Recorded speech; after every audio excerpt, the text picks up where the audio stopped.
ಮುಡಾ ಹಗರಣದಲ್ಲಿ ಸಿಕ್ಕಾಕೊಂಡು ಒದ್ದಾಡ್ತಿದ್ದಾರೆ. 15-20 ದಿನಗಳಲ್ಲಿ ಸಿದ್ದರಾಮಯ್ಯ ರಾಜೀನಾಮೆ ನೀಡುತ್ತಾರೆ. ಬಳ್ಳಾರಿಯ ಸಂಡೂರಿನಲ್ಲಿ ಮಾಜಿ ಸಿಎಂ ಬಿಎಸ್ವೈ ಭವಿಷ್ಯ ನುಡಿದಿದ್ದಾರೆ. ಸಿಬಿಐನವರು ಈ ಪ್ರಕರಣದಲ್ಲಿ ಎಫ್ಐಆರ್ ಮಾಡಬೇಕು, ಲೋಕಾಯುಕ್ತ ತನಿಖೆ ಮೇಲೆ ನಂಬಿಕೆ ಇಲ್ಲ ಅಂತ ಬಿಎಸ್ವೈ ಹೇಳಿದ್ದಾರೆ. ಬಳ್ಳಾರಿಯ ಸಂಡೂರಿನಲ್ಲಿ ಮಾಜಿ ಸಿಎಂ ಬಿಎಸ್ ಯಡಿಯೂರಪ್ಪ ಭವಿಷ್ಯವನ್ನ ನುಡಿದಿದ್ದಾರೆ. ಸಿಬಿಐ ಅವರು ಈ ಪ್ರಕರಣದಲ್ಲಿ ತನಿಖೆ ನಡೆಸಬೇಕು, ಲೋಕಾಯುಕ್ತ ತನಿಖೆ ಮೇಲೆ ನಮಗೆ ನಂಬಿಕೆ ಇಲ್ಲ ಅಂತ ಬಿಎಸ್ವೈ ಹೇಳಿದ್ದಾರೆ. ಮುಡಾ ಹಗರಣದಲ್ಲಿ ಸಿದ್ದರಾಮಯ್ಯ ಸಿಕ್ಕಾಕೊಂಡು ಒದ್ದಾಡ್ತಿದ್ದಾರೆ. 15-20 ದಿನಗಳಲ್ಲಿ ಸಿದ್ದರಾಮಯ್ಯ ರಾಜೀನಾಮೆ ನೀಡ್ತಾರೆ ಅಂತ ಬಿಎಸ್ವೈ ಭವಿಷ್ಯವನ್ನ ನುಡಿದಿದ್ದಾರೆ. ಸಿಎಂ ರಾಜೀನಾಮೆ ನಿಶ್ಚಯ ಅಂತ ಬಿಎಸ್ ಯಡಿಯೂರಪ್ಪ ಅವರು ಹೇಳಿದ್ದಾರೆ. ಮುಡಾ ಹಗರಣದಲ್ಲಿ ಸಿಕ್ಕಾಕೊಂಡು ಒದ್ದಾಡ್ತಿದ್ದಾರೆ ಅಂತ ಬಿಎಸ್ವೈ ತಿಳಿಸಿದ್ರು.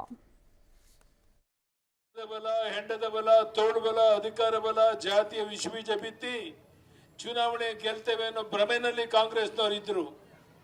ಆದರೆ ಪ್ರಧಾನಿ ನರೇಂದ್ರ ಮೋದಿ ಅವರು ಪ್ರಧಾನಿ ಆದ್ಮೇಲೆ ದೇಶದ ಉದ್ದಗಲದಲ್ಲಿ ಒಂದು ಜಾಗೃತಿ ಉಂಟಾಗಿದೆ. ಕಾಂಗ್ರೆಸ್ ನೆಲಸಮ ಆಗ್ತಾ ಇದೆ. ಬಹುಶಃ ಬರುವಂತ ಕೆಲವೇ ವರ್ಷಗಳಲ್ಲಿ ಕಾಂಗ್ರೆಸ್ ಎಲ್ಲಿದೆ ಅಂತ ಹುಡುಕಬೇಕಾದಂತ ಒಂದು ಪರಿಸ್ಥಿತಿ ಬರುತ್ತೆ.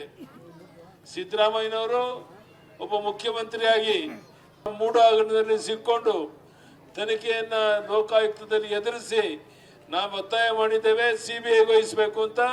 ಸಿಬಿಐ ವಹಿಸಿದ 24 ಗಂಟೆನಲ್ಲಿ ಮುಖ್ಯಮಂತ್ರಿಯನ್ನ ಬಂಧನ ಮಾಡಿ ಜೈಲಿಗೆ ಕಳಿಸೋದು ನಿಶ್ಚಿತ.